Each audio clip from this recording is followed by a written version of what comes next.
Hello! And I am going to be making a boxing ring cake for you guys. So first we're going to start off obviously with a square cake. This one happened to be funfetti. It's going to have birthday cake cream in the center with lots and lots of sprinkles. So enjoy the little video while I fill this up for you.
And I am back. I'm making the gloves out of Rice Krispie Treats. Yes, the entire glove. So it's a lot of Rice Krispie Treats.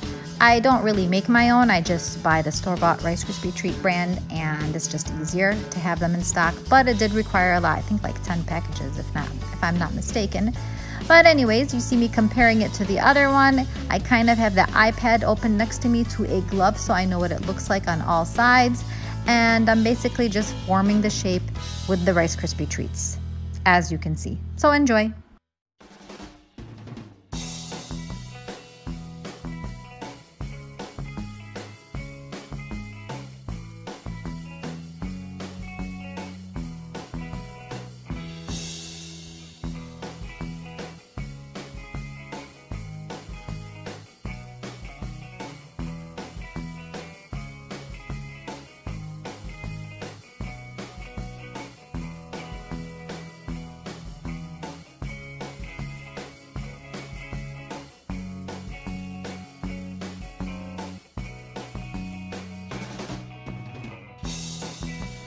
So I have covered up the Rice Krispie Treat with a roll of fondant, and now I'm basically using a piece of fondant with cornstarch and smoothing it out because there is a lot of bumps and crevices when you're covering an irregular shape like this. So it takes a while. I actually cut out a lot of the video because it took a very long time to just smooth this out. And then what you'll see me do is after I tried to get all the air bubbles out and whatnot, I went ahead and used a tool to put stitches or to put the areas of the glove to give it more depths and whatnot.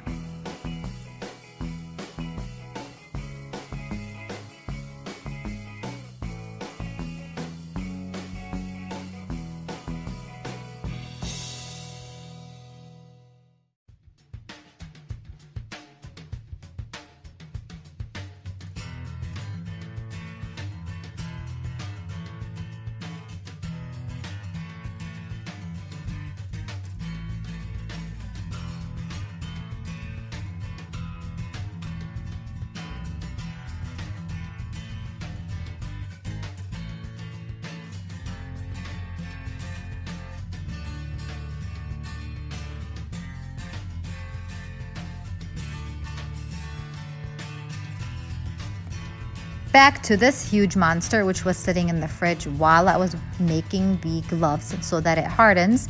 Now I'm basically just frosting it with or icing it with Swiss meringue buttercream, which I feel is the best to use because it gets nice and hard for you to cover with fondant.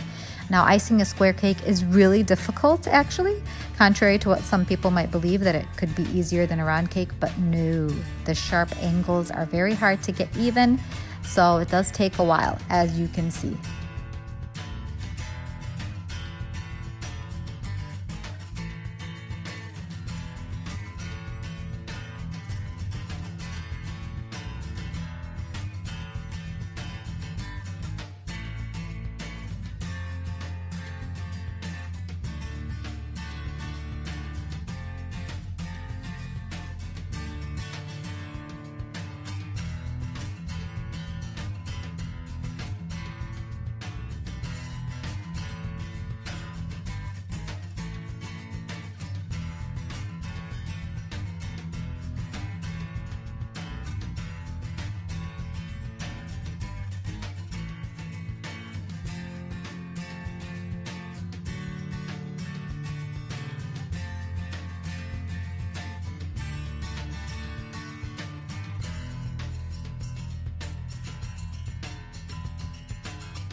Okay, now to cover up this big monster, so you got to roll out a really big piece of white fondant or whatever color you prefer.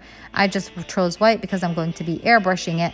And now, very tricky with square cakes is trying to get those sharp edges. So what I do is basically I cover it, smooth it out, take out all the air bubbles and whatever, make sure there's no edges that have been smushed, you know, over each other or laid over each other. Then I take my two little I don't know what they're called, my two little smoothers, and I basically start meeting them towards the edges against each other. That's to help create the sharp edge. You can already see some air bubbles on the side just by looking at it. So I gotta pop those babies. I just use this pin, you know, it's my cake pin that I always use. It's always off to the side. And then when I do the sides of the cake, I actually press those two together, the two smoothers, and press and squeeze the cake. I don't know if that makes any sense, but you'll see me pressing and squeezing the cake, and I will cut off the extra, see that huge cake fart right there? You can see it, right? Yeah, so I will cut off the extra excess fondant that had come from squeezing them together, okay? Squeeze those two smoothers together, squeeze. But yeah, if only that was great for, you know, well, forget it. Okay.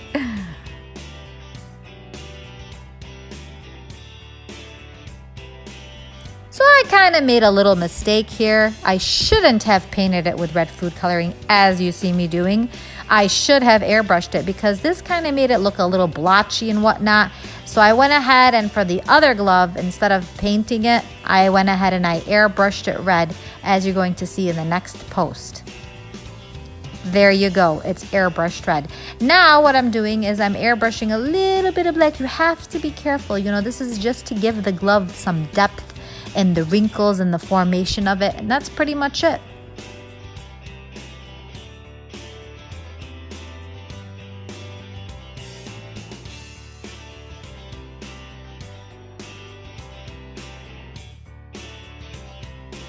Next up was my dilemma on how I was going to make the ropes around the cake, you know. By the way, I airbrushed the side as well, and I wiped off any excess black on the top. So I decided to use skewer sticks because with rope, you have to wrap it around and it just does not look as neat. So I painted the skewer sticks white. I let them dry. And then I went ahead and I inserted them 3 at a time inside every pole that you see there. I also made the poles in advance so they slightly hardened a little bit, just so they're not way too soft that they won't hold up. Now, one of the poles was giving me a hard time and I had to hold it up against with another stick just to keep it firmly in place. But once it hardened and dried up, I went ahead and I removed that stick. So as you can see, I'm inserting them all through the actual fondant. The fondant was thick enough for me to do that, to be able to do that. And then when I'm done, I'm going to go ahead and see, I was trying to figure out what to do here. It just would not hold up. It just kept smooshing to the other side. Anyways, I'll show you guys what I'm talking about in the next post.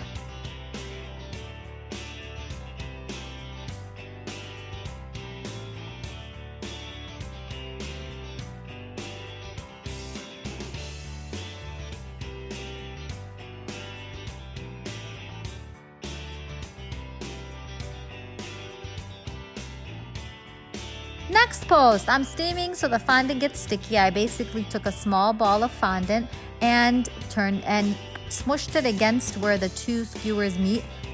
So thank you all for watching. I also made my own belt by using an edible image and stuck it in front of the cake. See you all next time. Thanks again.